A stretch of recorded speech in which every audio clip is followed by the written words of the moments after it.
On this episode, I'm going to do a little bit of maintenance on my M5. I'm going to be changing the oil as well as the filter.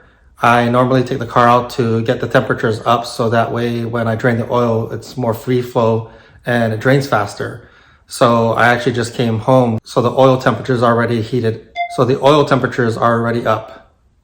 I've always done my oil changes, so I'm pretty used to what I need in order to start the project. I always have gloves for protection, especially when the oil is warm. And then for my ratchet, I use I believe this is a 6mm Allen wrench and extension for the oil drain plug. And then for the oil filter housing, I use a 24mm socket. And then I have my breaker bar here just to kind of get better leverage to untighten it. I also chock my tires when I raise it up, so I use this for safety. Of course, I have my shop rags here for cleanup, as well as my simple green. And then I always go with my liquid moly, the 1060 motor oil.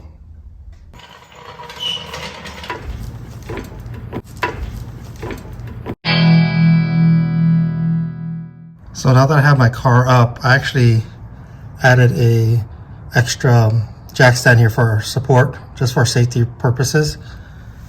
But before I can drain my oil plug, I'm going to go ahead and take out these 8mm bolts, and there's two more over here. That way I have access to the oil filter.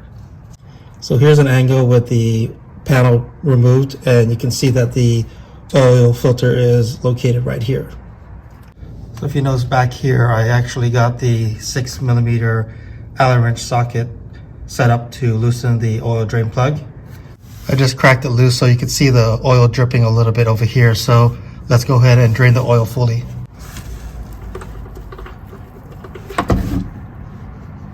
I gotta say, this is one of the cleanest oil jobs I've done. No oil, not even one drip of oil went on the floor, so I'm happy this is gonna be a pretty easy job. For my oil filter, I'm gonna go with the Moly. This is an OEM oil filter. So in this box comes with the oil filter, and then inside the package has the new O-ring with another small O-ring, the black one over here, which is for the oil filter housing. And then these are the crush washers. It comes with two, so there's a spare just in case. So here's the oil drain plug. I'm gonna go ahead and spray some simple green so I can clean it up.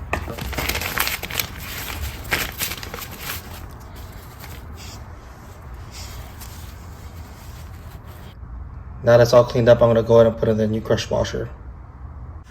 I'll just put in the new crush washer and then tighten up the oil drain plug. There's about 2 seconds difference between drips, so that's when I go ahead and seal the oil drain plug. Now that I have it hand tightened, I'm gonna go ahead and put my 6mm socket in and tighten it up.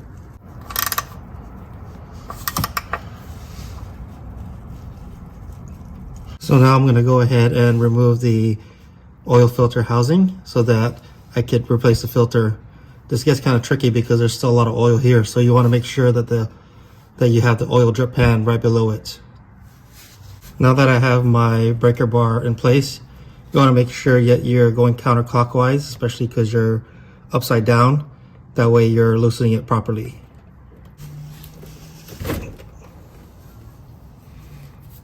I'm going to slowly loosen it. Just be careful that the oil is going to slowly start to drip down, and make sure that you have your oil pan below to catch the oil.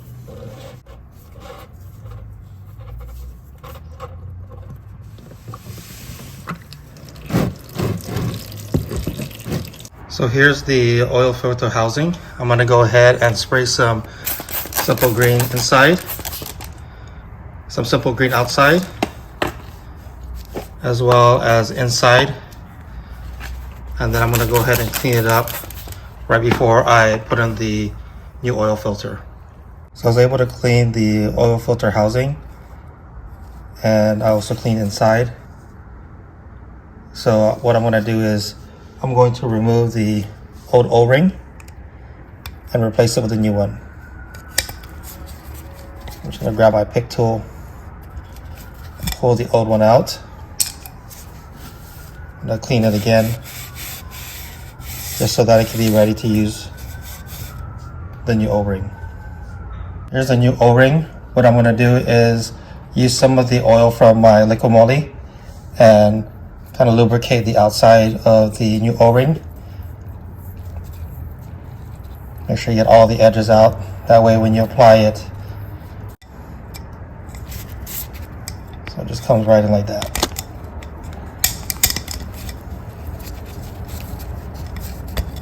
On the oil filter housing, there's actually a bolt that goes up here. This is also another way you can drain your oil.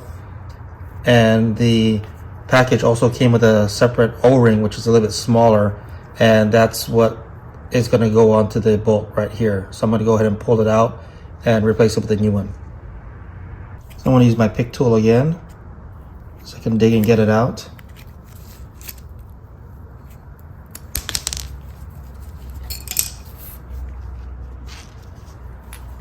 What I'm going to do is also clean it up a little bit.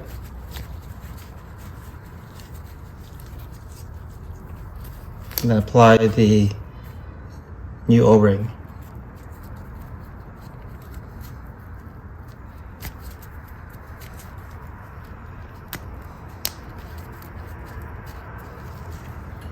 Just like that. Putting on the new filter is very simple. You pretty much just take the housing, put in the filter, and it snaps right in just like that.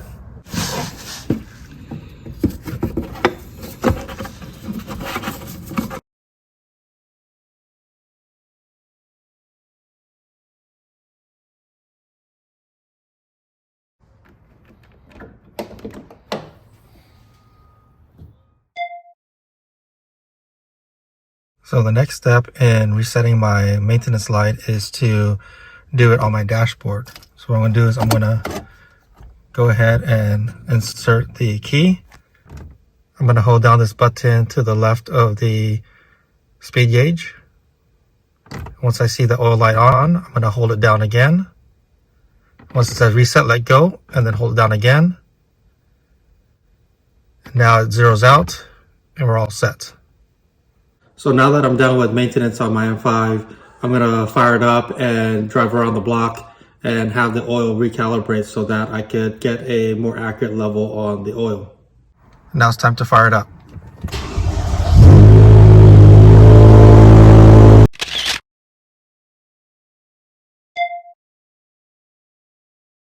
I would say the job took a total of about 2 hours, and the only reason why it was a little bit longer was because I was filming while I was doing it. So I had to adjust the light, the angles, and all of that. So it took a little bit longer. I would say if I were to do it again without doing any video, I could probably do it in about 45 minutes. So it's fairly easy. If anyone wants to do this to their E60 M5, it's pretty straightforward and anyone can basically do it. So that's gonna do it for this episode. I'm gonna take my M5 out for a drive. On the next episode, I will be covering an event down in Chino, so I'll have more content on that. Thanks for joining, and we'll see you on the next one.